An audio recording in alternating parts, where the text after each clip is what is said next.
I tried so many different ways to try to get this thing to work. And I just got a PS5. I know I'm late, so you have had it probably for many years by now.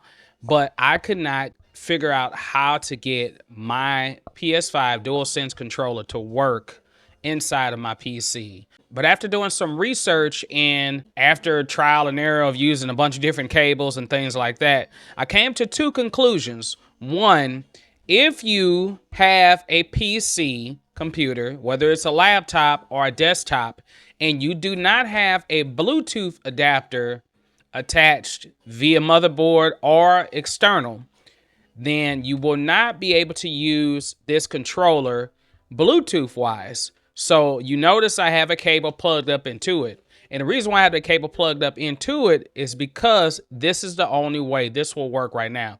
Now, mind you, I'm going to buy an adapter. It's pretty easy to install them. You can just plug it directly into your USB port, or if you want to put it internal, you can do that too as well.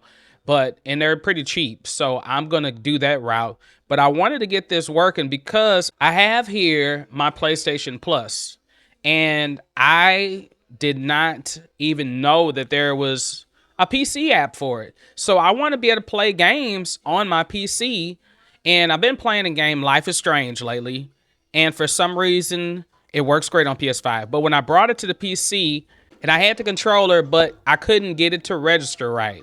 So I had to just use my Xbox controller.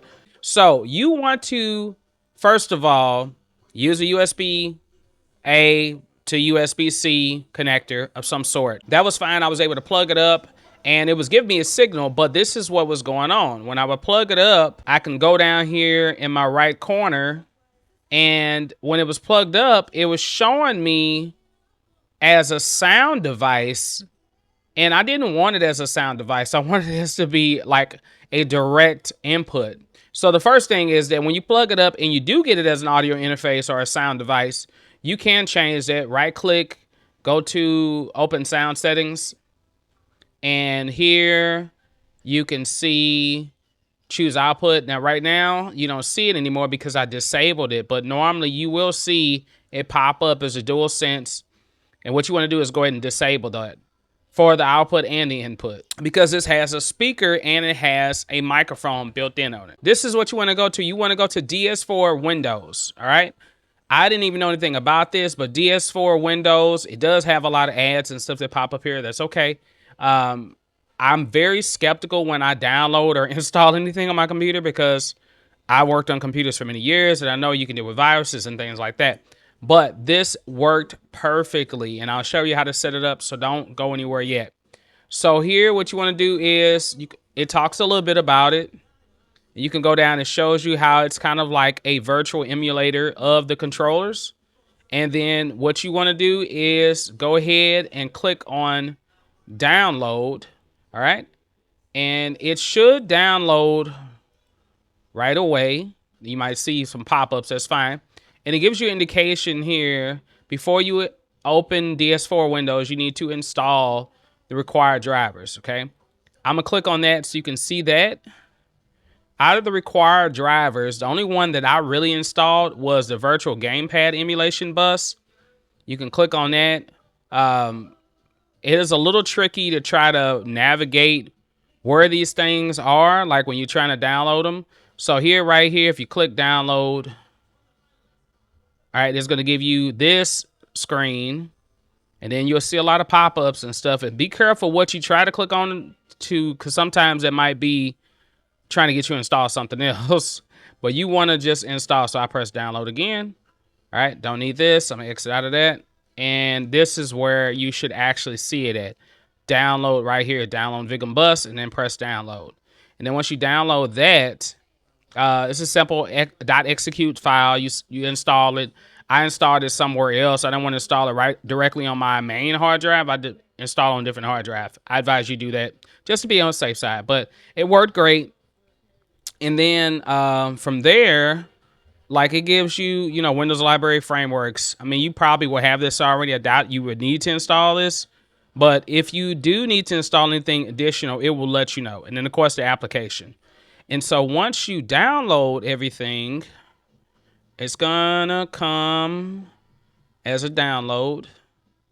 All right, and it'll be right here, DS4 Windows. And then what you would do is you would right click that, extract it to wherever you want to extract it to. And then once you choose where you want to extract to, I extracted it to my B drive, which is right here, DS4 Windows.